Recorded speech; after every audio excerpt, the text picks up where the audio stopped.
Good day to all of you. So I will be demonstrating and showing you an actual virtual machine manager, which is the Oracle VirtualBox. So I recently installed the Oracle VirtualBox.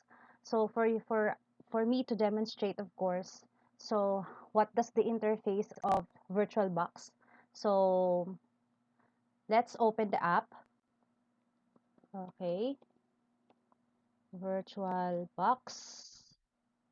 Okay, so to have all the administrator right, so let's run it as administrator.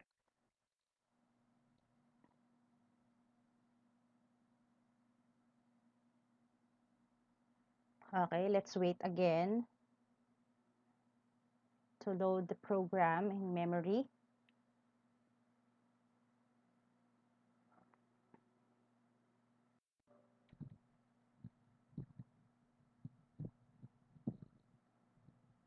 Okay, so this is the interface of the Oracle Virtual VM, Virtual Machine, VirtualBox Manager. So as you can already see, I've already installed a guest operating system, which is Windows XP. So actually, this VirtualBox, I first encountered it when I was still using Linux. So actually, it's not really forced, but there is a government project in which we're going to teach high school teachers and selected students how to use an open source operating system and at the same time using an open source productivity office productivity suite. So of course, the popular open source operating system is Linux, and we have this flavor of Linux or Linux distribution, which is called Ubuntu. It has this the education variant of Ubuntu, which is Ed Ubuntu. So we have an exam about that, and of course the usage of the open source applications, which is specifically the Office Productivity Suite, which is at the time is we have the Open Office, then it became LibreOffice. So then in Ed Ubuntu, I saw this um, virtual box, then virtual machine, then virtual box, and then I actually tried to install it, but it just I just installed it. I never explored it because I don't know how to use it actually at the time, and maybe because again installing, I know that a virtual box is for installing an operating system, so I have this fear that what if something has gone wrong while installing the operating system, and then all my files will be damaged. Actually, it happened, that fear, it happened when I was installing a dual boot system for my laptop. So the first is Windows, I think it's Windows XP or Windows 7 if I'm not mistaken. And the other one is of course the Linux, which is the Ubuntu. And then when I accidentally click the drive in which all my files are there, um, and then I just accidentally clicked, and then when I went back to Windows, that drive is already gone. It became a raw partition. So I don't have any, at that time I don't have any ways to revert it back to normal. So all of my files are there. So there's no use crying because it will never come back. So I just again make it into a file system for Windows. So that's why when I downloaded VirtualBox, I was really very perplexed, and I was really very I have a fear that maybe my files will get damaged again because of my curiosity, because of anything. And at that time, I haven't backed my data yet. So well, anyway, so how did I know how to install a guest operating system in this virtual box? Actually, when I attended a seminar in, I think it's in Ateneo de Manila, if I'm not mistaken, there is a resource speaker. The topic is all about virtualization, and then I saw the virtual box, and then her system at that time, if I remember, it's Windows 7, and then she installed Windows XP also at the time. It's very long time it's very long time ago. So then she explained that virtualization, it's just like you're running an application, and then you don't need to worry because it's all the virtual machine manager is the one who will handle the allocation of the storage of the CPU and of the memory. So it's up to you if you want to modify it, but if you will leave it to the virtual machine manager, then you're actually all okay. So that's why when after that seminar, I tried it on my own. And I was very thankful that it really does not damage any of my files, as she has said, because of course, virtual box has also this mechanism, the one that I'm always explaining to you, the sandboxing, that anything that will happen inside the virtual machine manager and the guest operating system will not affect the overall system of the host operating system.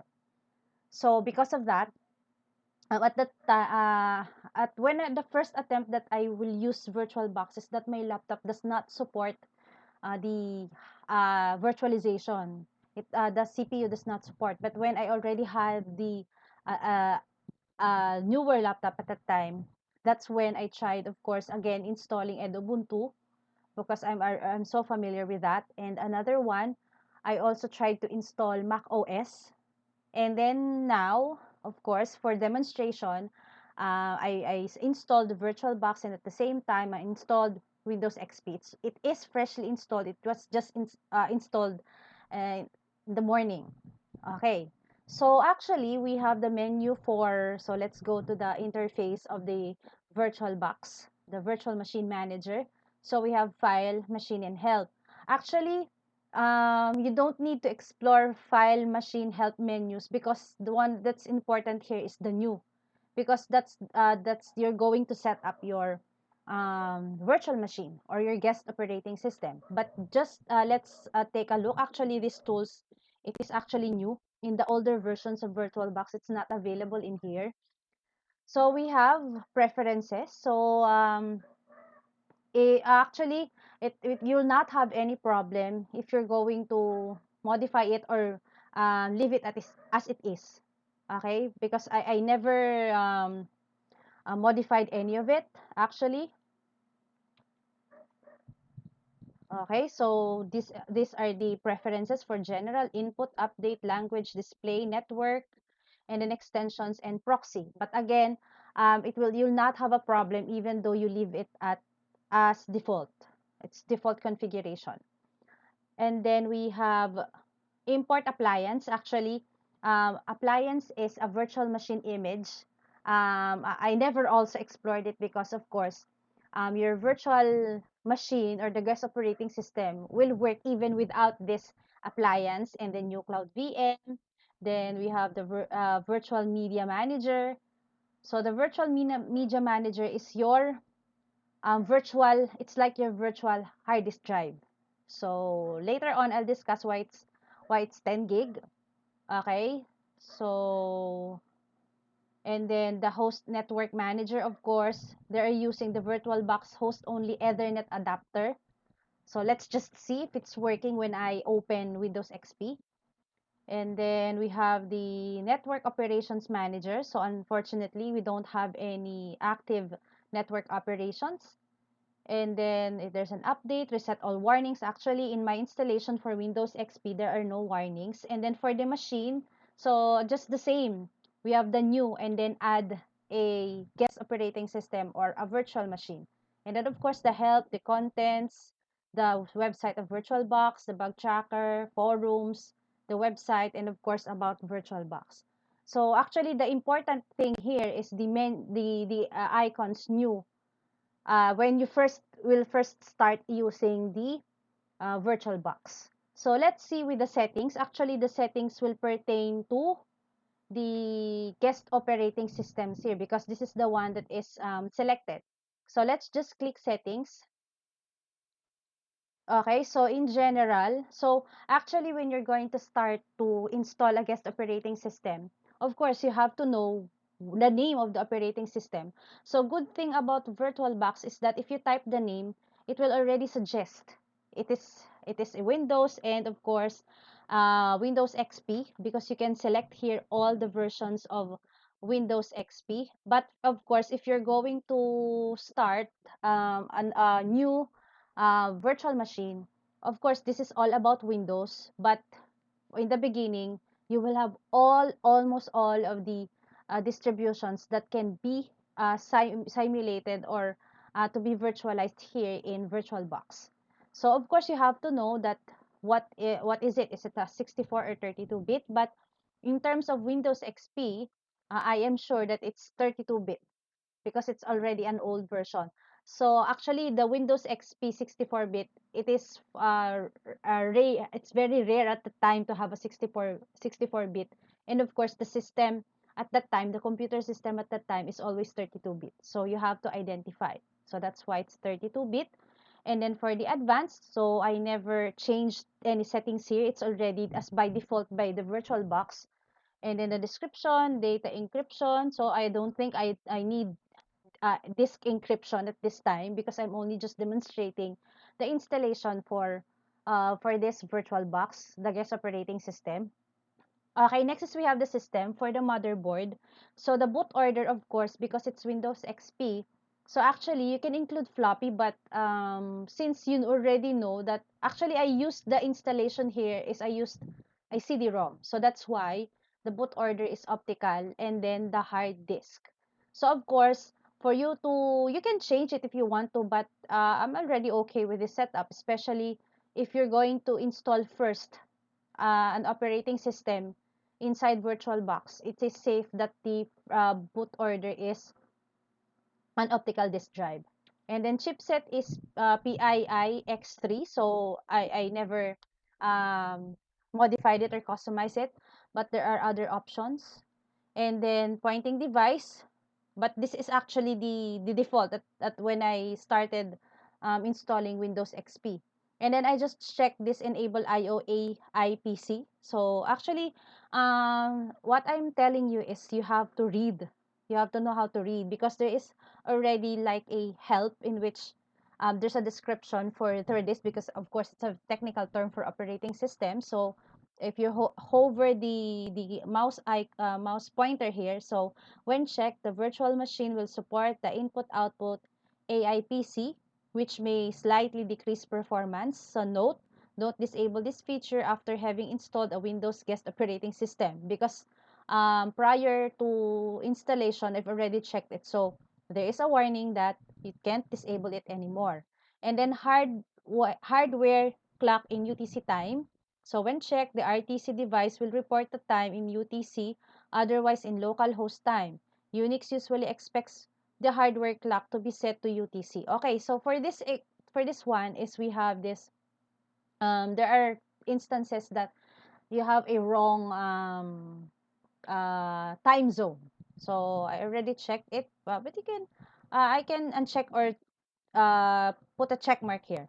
Then for we have enable EFI. So this EFI, when checked, the guest will support the extended firmware interface or EFI, which is required to boot certain guest OSs. Non-EFI aware OSs will not be able to boot if this option is activated. So EFI actually is used for Mac OS, as I can remember because I already installed a Mac OS in a virtual box.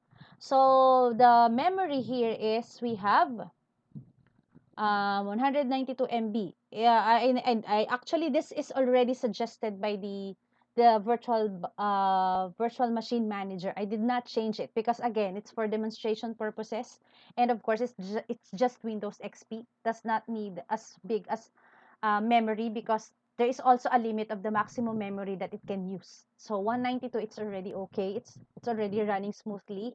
And then for the processor, it is also already suggested before by Windows by the virtual machine manager. So I did not change also. It does not if because my computer here uses 8 CPUs. Actually, one is already okay. And then the execution cap is 100%. So I never changed it. So we have this enable PAENX. So when checked, the physical address extension feature of the host CPU will be exposed to the virtual machine. Actually, I checked it. And then enable nested virtualization technology for Intel. And as you can remember with our lesson, and then AMD V. So when checked, the nested hardware virtualization CPU feature will be exposed to the virtual machine. Okay. And then for the acceleration, I never changed it. So there is a para virtualization interface. So it's just default. I never change it anymore. And then enable nested paging. Okay, so as I've said, for the virtual machine, if you're going to, of course, run the virtual machine, it will occupy, example for this one, we have 8 CPUs. It will already reserved the one CPU for its use. So it means that your host operating system will operate only with 7 CPUs if this virtual machine will be executed or run, or you're going to run it. And then for the motherboard, it's also the same with the processor. I have almost 12 gig of RAM. So it will reserve its 192 MB. So that's the logic there. So it means minus 192. That's the total memory that your system are going to use. So that's why that's what I've been telling you, that um, you can run concurrent or simultaneous virtual machines on your system as long as your system can allow. So, of course, this red one's meaning you should um, have a memory for the host operating system, of course.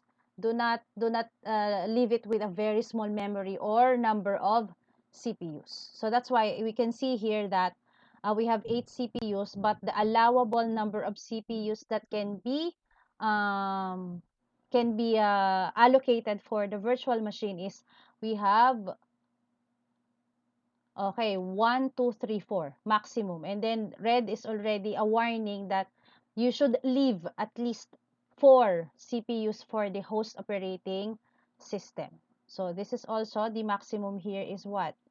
Okay, 8 gig. But of course, there's an invalid settings detected. As you can already see, what the good thing with VirtualBox is you have already a guide if you have a wrong configuration. So let's just go back with 192. Okay, I'm just going to type 192.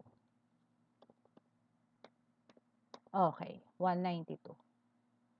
Okay, so much for the motherboard, processor, and acceleration. And then for the display, again, just the same with the processor and motherboard. It's the VirtualBox decided, or the virtual machine manager decided the memory for the video. So since it's Windows XP, it does not require any it's not really for gaming actually. And then for monitor count, of course, it's just one. And since it's really one, so that's why it's color red. So that's why if you're going to adjust, again, you can see there's invalid settings detected. And then scale factor, I never edited it. And the graphics controller is, of course, the default is it is already the VBox VGA, and since it's Windows XP, I did not check the enable 3D acceleration. So when checked, the virtual machine will be given access to the 3D graphics capabilities available on the host. And then for a remote display, I have no intention to have a remote display, and I have also no intention for recording. But of course, you can record activities for the virtual machine. And then for the storage, so we have this Windows XP.VDI. This is already set also by your virtual machine manager.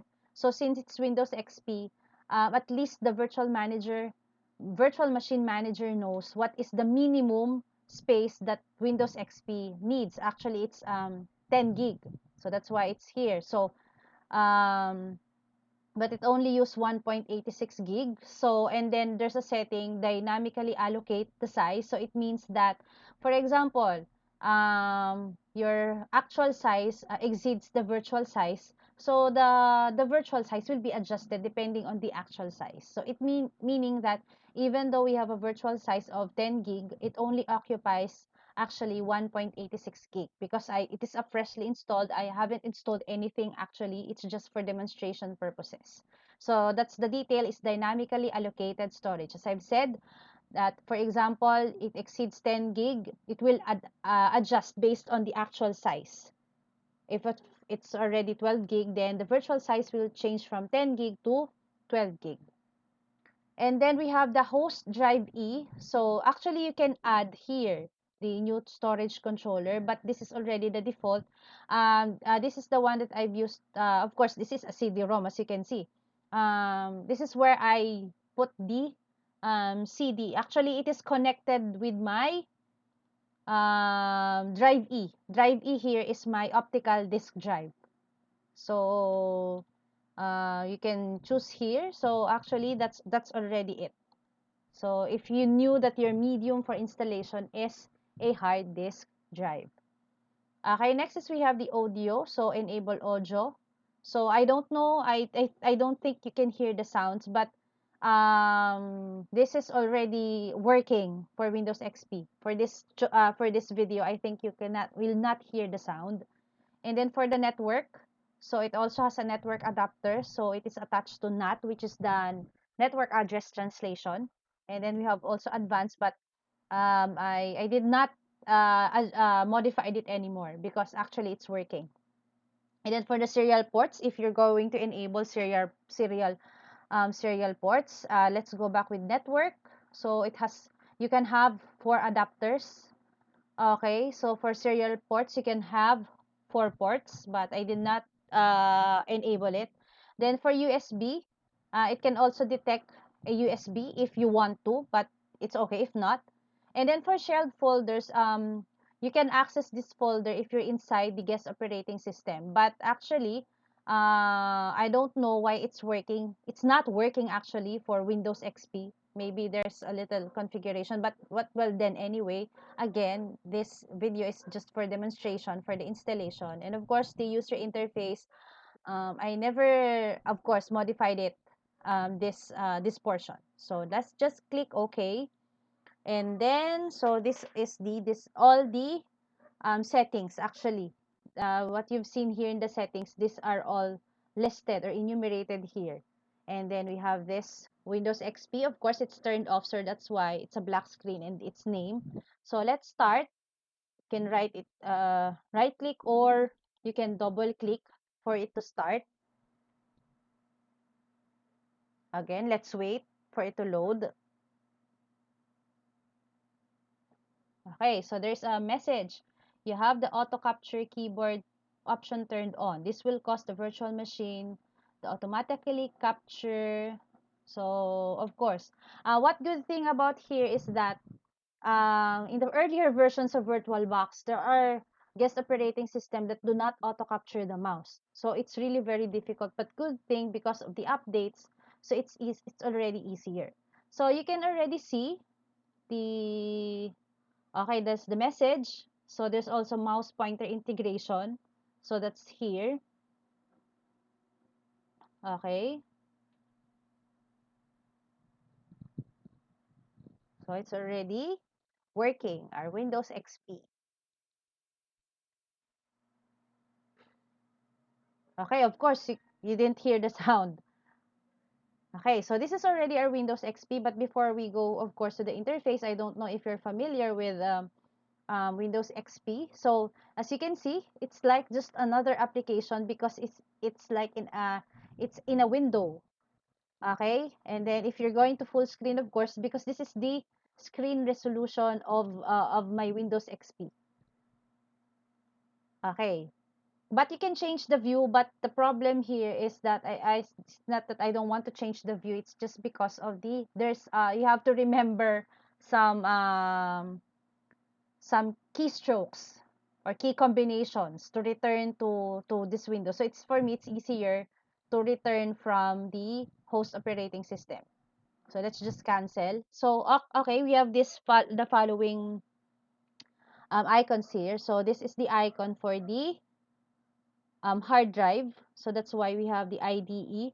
So as you can see, okay, if it's have a circle there, it means it's reading. And then we have the optical disk drive. Actually, it's empty. And then we have also the, it's if you have actually if you have these icons here, meaning all of them are working. So we have this for the IDE, and then this is for the sound, and then for the network. So though actually I'm connected through Wi-Fi, but here it looks like that it's connected by cable, and then there's no USB device attached. It's for the USB, and then actually this is also enabled, but I don't know why it's not shown in my computer. And then we have this one, the video memory, and then recording is disabled because I never really enabled it at all. And then this is the um if your CPU has VTX or AMD, it means that so for this icon, I have this hardware enhancements for virtualization, because I have a very old laptop also. When I tried to install VirtualBox and I tried to install an guest operating system, this is in gray color, meaning this is disabled. So I cannot install a guest operating system, or my computer or laptop at that time cannot implement virtualization. And then we have this. The good thing for the updates of later VirtualBox is that they have this mouse integration. As long as I click here, it will react, because the other updates at the time, you have to memorize this key combination for you to return to the host and to the guest operating system. And of course, we have this for write control. So the host key, actually that's the write control. Okay. So let's go back with our interface. So I've already discussed the icons. So just the same, we have the machine, the view, and then the input for the keyboard, and then the devices that is available, which is also in here, and then of course the help. Okay, I don't know if you are familiar with Windows XP. I don't know how old you are when this was released.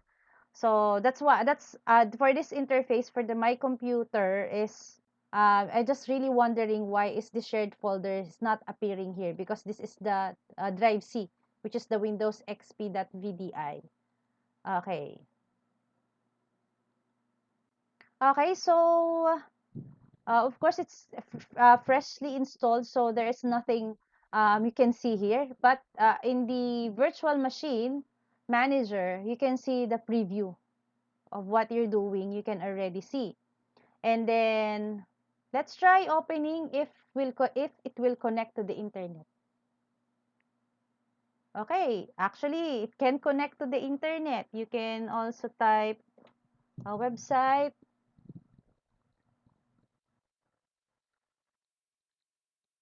Oh, maybe because actually Internet Explorer is already not supported, because it's a very old internet browser. It was replaced by Microsoft Edge. So let's just continue to the website, though it's not recommended, but actually it's safe. So you can already see. So it can be connected to the computer. Okay, as I'm saying, it looks like our operating system is just like an application, because actually, as you have learned in our lesson, that the guest operating system is actually running in the user mode. Okay, so it's just like a typical application, but actually it is it's an operating system. So it's a very good technology, as you have learned that there is a research. And the good thing about having a virtual machine is that, and also the virtual machine manager, you do not need, as I've already said in our lesson, you don't need an extra computer for you to install a different operating system from your host operating system. Okay, so the question now is, what if I'm going to press T just like any program? So, okay. So if you're going to close the virtual machine by means of the close button, so you want to, okay, actually you can save the machine state. This is what I have discussed, that, for example, you're going to turn off your computer, and you don't want to you want to save the state, just like in any game that you have the state, you can save the state or send the shutdown signal, or you can directly power off the machine. So actually, just okay, let's just try the send the shutdown signal. Okay, it's just like you press um the shutdown button. So again, it has the sound of logging out and shutting down. So you see the status here is running, and then of course it's powered off. So question, why did I made a video? Of course, it's for you to explore. Actually, it's very easy to install a virtual machine or a guest operating system in VirtualBox. So there's also another, which is the VMware Workstation Player or the VMware Player. But of course, this is I'm most familiar with. So at least I discussed the contents of how a VirtualBox or a virtual machine manager works. So I hope that you've learned something from this lesson. So if you do have any comments, so please feel free to comment below, and don't forget to subscribe to my YouTube channel. So again, thank you very much. Good day and stay safe.